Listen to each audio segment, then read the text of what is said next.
Hello, welcome to the self-learning platform by Dr. Sushma Singh. Today we start Unit 17, Social Movements and Democracy, and Assessment. Let us have introduction about the unit. Having studied various social movements in India, we shall now examine relationship between democracy and social movements. Our purpose is to assess the role and significance of social movements in democratic political system. Do the movements strengthen and invigorate democracy? In other words, do the movements make democracy more effective to attain its objectives? Or do social movements hamper functioning of democracy?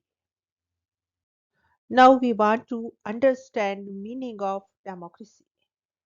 Though democracy is much talked and has become universal aspiration of people, different scholars and political leaders interpret it differently. Some scholars use adjective true before the word democracy. In their opinion, the present democracy is not true. If it is not true, why should it be called democracy? The word democracy is often used loosely. Political leaders of different ideologies and missions use the word democracy to suit their actions, which include even imprisonment of rivals, genocide of other ethnic community, and violation of human rights. Recently, the United States of America waged war on Iraq to establish democracy there. Many dictators claim that they were working for democracy, for the welfare of people. As a result, the term creates more fire than heat or add to confusion in our understanding. Let us see some of the widely used definitions. Democracy comes from the Greek words demo, meaning people, and creators, meaning authority or power. Democracy is government of the people, for the people, and by the people. The word democracy itself means rule by the people.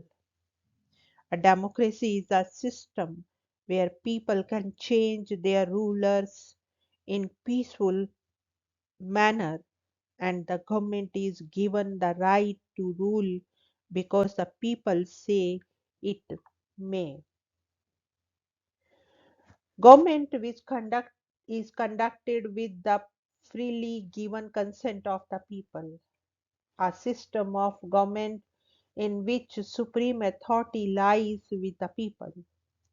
Rule by the people in a country directly or by representation.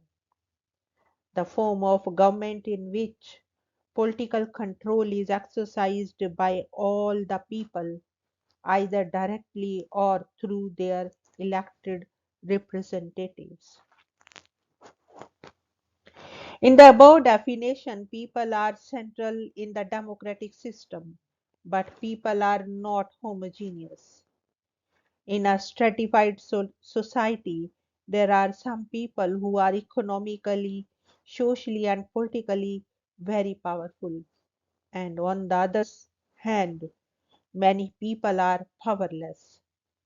They depend on the powerful for their economic survival.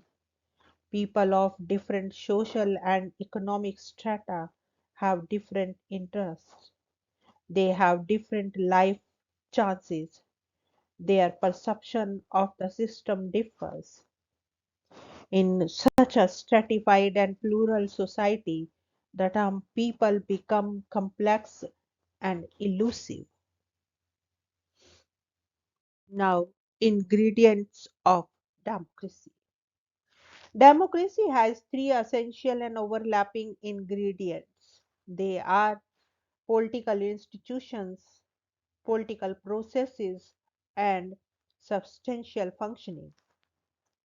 In democratic system, political institutions such as electoral system and legislative provide scope and necessary mechanism to citizens to participate directly or indirectly in decision making process.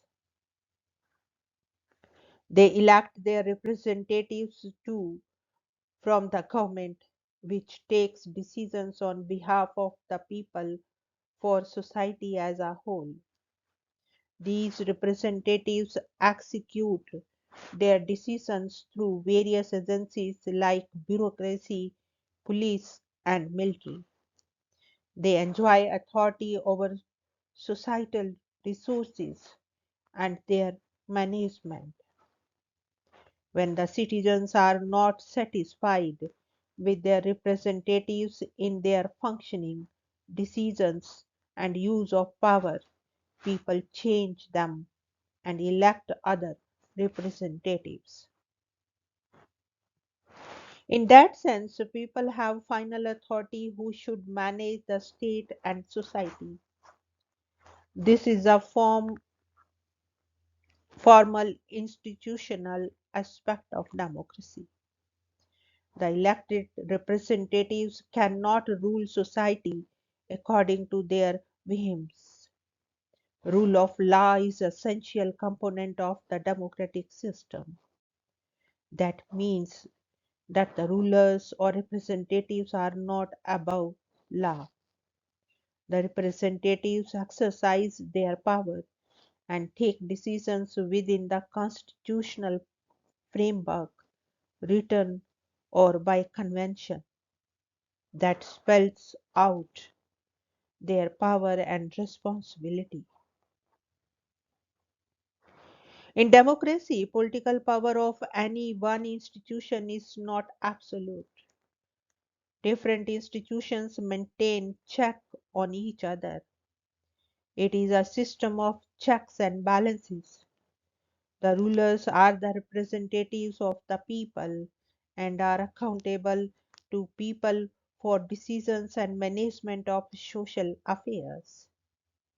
Political institutions are mechanisms to attain the substantive objective of the system, serving common goods. The functioning of these institutions therefore has to be transparent so that people can judge and differentiate between right and wrong. Democracy without politics is body without soul. Politics means conflict and struggle of interest and ideologies. Politics is concerned with control over resources, their use and distribution. It involves debates and decisions on identifying priorities in policy making regarding use of resources and generation of surplus. It is a system in which different points of views and ideological formation on societal matters contest with each other. They compete for power and influence political decisions. It involves the process of monitoring political institutions and policy makers as well as the executive. Mayor elections and government of elected representatives do not make the political system democratic. Democracy in substance does not mean number games, rule of for and by majority. It cannot be called a democratic system if the government by majority vote prevents dissent and opposition parties or majority wipes out minority communities or prevents them to follow their religion. In democratic system, management or governance is hinged on certain basic moral, social, and political principles, not only to protect but also to enlarge secular and human interests. Objectives of the political institutions are to cater to the needs and aspirations of the people. It should function and aim at development of all and not one or small section of society. In that sense, democratic system in developing societies in the third world is a process of social transformation so that all citizens can participate in the system with equal capacity. Social and economic equality is therefore the core of effective and viable democracy. Besides other principles and objectives, equality before laws is necessary but not sufficient condition for free and equal participation of all people in decision making process, particularly those who are at lower and most exploited strata. Inequality in substance hampers effective functioning of the political system. Such a situation has potentiality to reduce democratic institutions as a game of musical chair, limited to those who have money and muscle strength. Greater inequality results into lesser possibilities for effective and meaningful participation of the deprived section in political processes.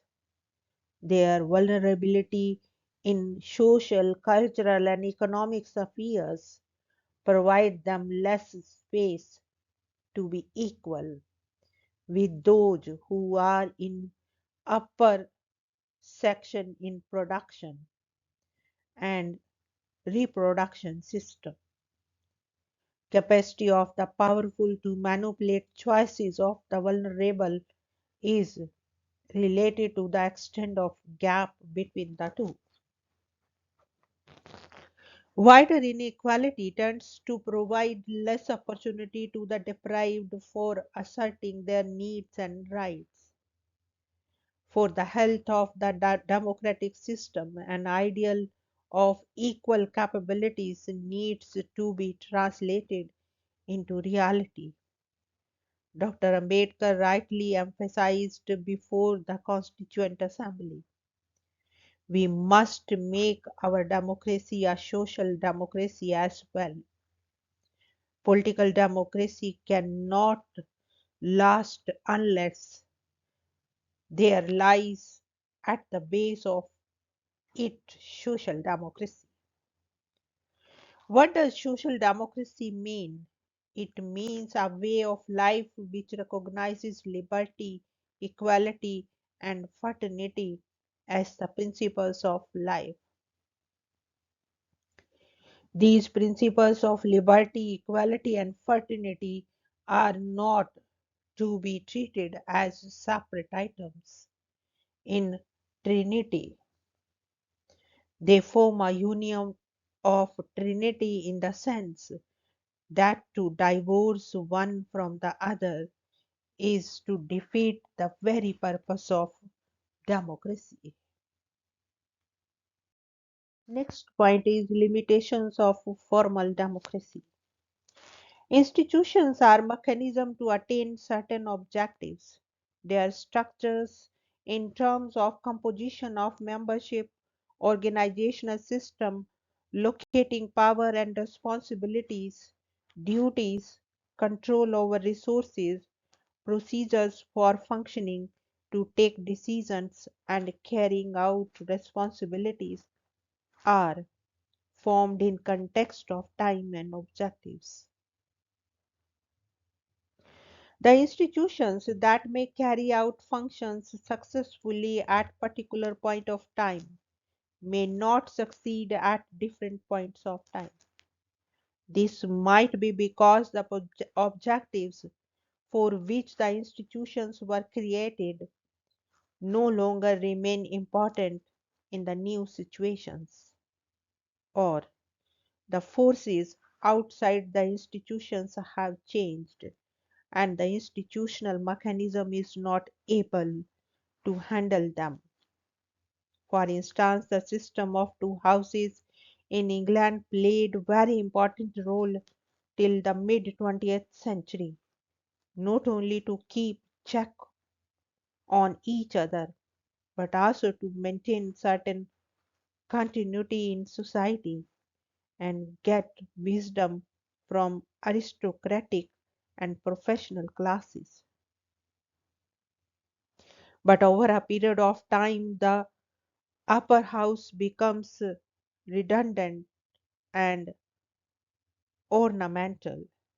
Or take another example, two-party system which succeeded in accommodating existing interests and providing stability in the early phase of democratic system now fails to represents all plural and divergent interests that have emerged with further democratization of society. No institutional structure and procedures are foolproof to meet all situations. One sometimes they are not able to meet the changing situation and may hinder in new circumstances rather than helping in attaining the objectives for which they have been created. 2. Any institution cannot be perfect to meet all eventualities. 3. Institutions may sometimes bog down to procedures and lose sight of the main objectives, or they remain confined to procedures which may not be conducive to the objectives. For example, election system is created to meet people's views, expectations and preferences to elect their representatives, but it may not provide opportunity to people to elect such representative who can in true sense represent their hopes. Institutions are important but not always enough in attaining substantial aspect of politics. They provide limited choice to the people. Social movements build pressure on policymakers for reforming institutions, create new institutions, keep check on abuse of power, and demonstrate needs and expectations of people. Social movements provide a venue for social transformation, which is the objective of democracy. Moreover, as David Bailey argues, that the public protests have a certain functional utility, even in a parliamentary form of government. They keep the rulers on their toe. They also provide safety valve where people express their grievances that gives warning to the government against rising dissatisfaction and forces and leads to take remedial measures. Hence, social movements are complementary to democracy. Next point is mass politics and mass movements. Some social scientists like William Kornheiser, Robert Nisbet, Edward Shills argue that democratic system has evolved various institutions to manage societal affairs on behalf of the people. The system provides opportunities to express their desires, grievances, and problems to their representatives through periodical elections. People can change their representatives in elections, but according to their scholars, direct collective actions in the form of mass movement is anti democratic. Such movements bring unnecessary pressure on the elected representatives and hamper efficient functioning of the political institutions. The government is often pulled in different directions and forced to take policy decisions under pressures rather than merits of the issues. This paves way to popularist politics. Therefore, these scholars are in favor of excluding movements from democratic system. In the 1950s and 1960s, some Indian scholars who approved of the agitation for independence from foreign rule did not approve of agitations in the post independence period. They condemned them outright as dangerous and dysfunctional for civilized society. One of them argued one can understand, if not justify, the reasons which led the people in a dependent country to attack and destroy everything which was a symbol or an expression of foreign rule. But it is very strange that people should even now behave as if they continue to live in a dependent country ruled by the foreigners. They blame the opposition parties, leaders, and trade unions for instigated the masses to direct action. Here we want to wind up this lecture. Thank you so much for your attention.